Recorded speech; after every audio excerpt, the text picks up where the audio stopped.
We are at the very beginning stages of building a 400-gallon aquarium for this space. This window was for the 185, the stainless steel one. If you have watched videos on my channel, then you know what tank I'm talking about. So the tank is going to be 6 foot by 3 foot by 3 foot. And we're just going to leave this window how it is.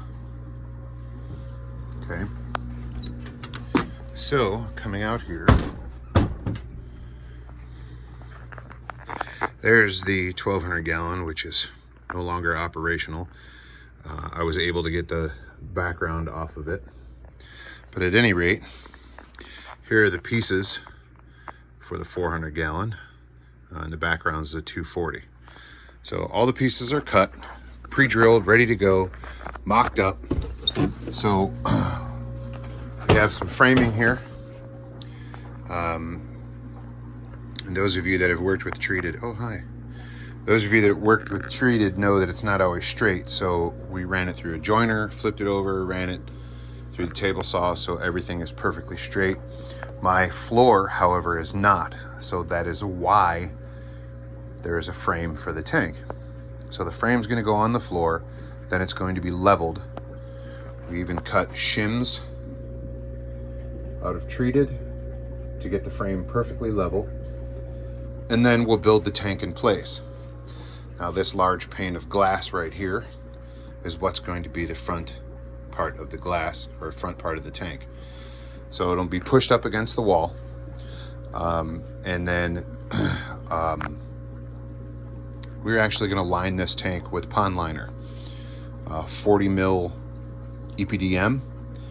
And I found a product that is used specifically to glue EPDM to glass. So that's what's going to happen here. But first,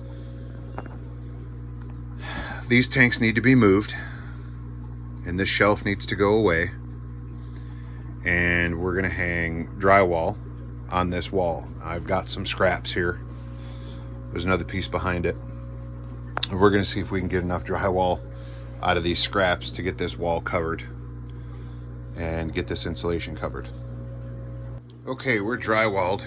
Just smeared it on with whatever scrap I can find, because I don't care. And next step is gotta move the rugs out of the way, clean all this stuff up, and put the frame together.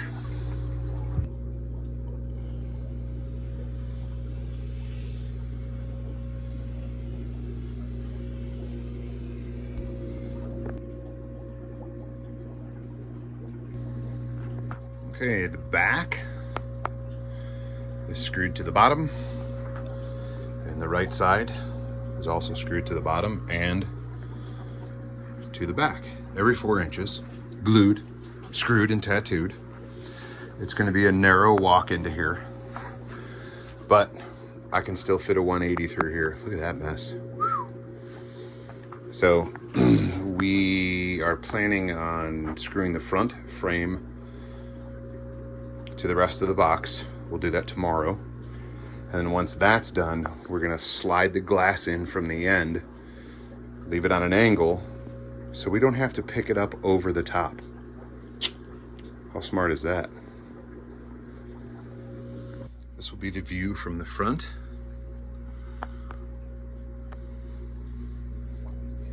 You really look down into the tank and then past it either way.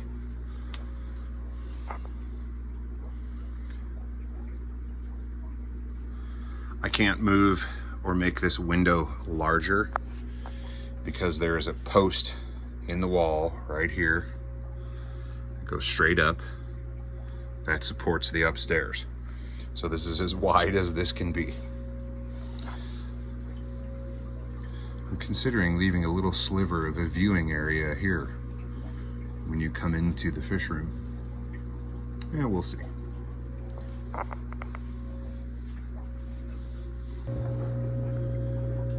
All right, box is built, glass is in place.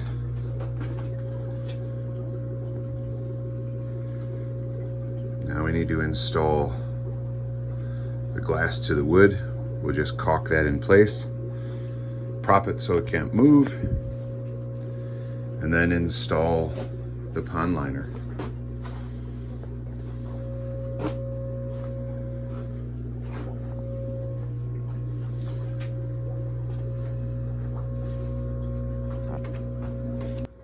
All right, so I'm about to get in the tank, undo that clamp, lean the glass on me, and I'm just gonna caulk the glass to the wooden frame that's on the front of this thing so it doesn't move and I don't have to worry about keeping it clamped or anything like that, obviously. So let's get to it. All right, so I've got caulk all on the perimeter of the glass. Yes, I'm barefoot. And I'm just gonna push it up into place and then use these sticks to prop it. I can't do that while I'm videoing though. Okay, we got good ooze just about everywhere. I'm not concerned about this glass bowing. It is very, very thick.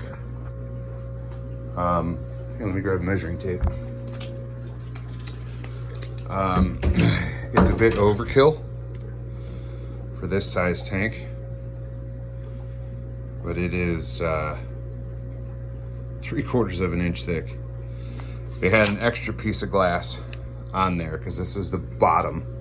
That's that black stripe you see all the way going around. That's black silicone holding it in place. So I decided to flip this piece of glass around so it was smooth on this side, so we didn't have any issues with wrinkles or anything like that when the pond liner goes in. So we're all propped into place and we'll just let this sit for a day. So as you can see, looking down this back wall, there's a bit of a bow. So what I did was grab a 2x4 that's bowed the other way, and we're gonna screw it together. And then these pieces of Lexan that we see on the corner here that are acting as a shelf for the moment, those are gonna get screwed onto the back corners, which will help even more to stop the bowing. But that can't happen until after the liner goes in.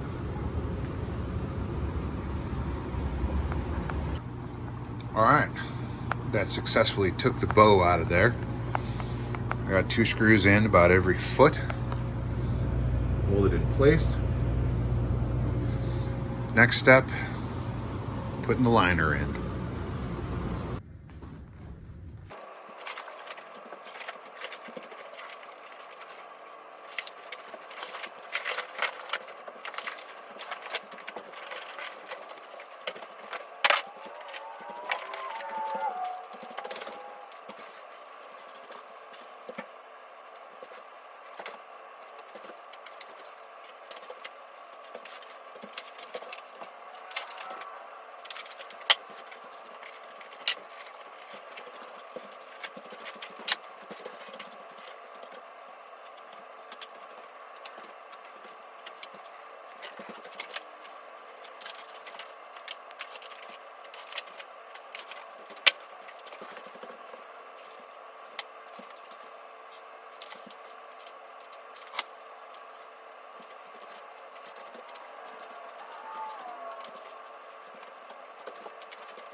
Okay, I think that's full enough for the moment.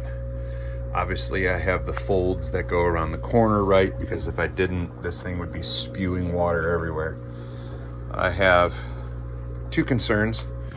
One, and I don't even know if you're going to see it because of the reflection, there's a couple wrinkles on the front glass, which I think once that's sealed, I'll be able to massage the wrinkles out.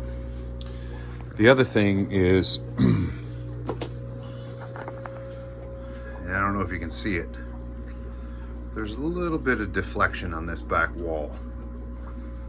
I'm thinking I might put another brace somewhere here in the middle to stop that bow, as much as that'll tighten down this already tight space. I think that's what has to be necessary. So all in all, we're gonna let this sit till the morning. That'll stretch the liner out, and yes, I have a air stone in here and a couple of heaters just so the water doesn't get super cold. And then I'll start the drain in the morning, and then tomorrow cut out the window. There's my dimensions.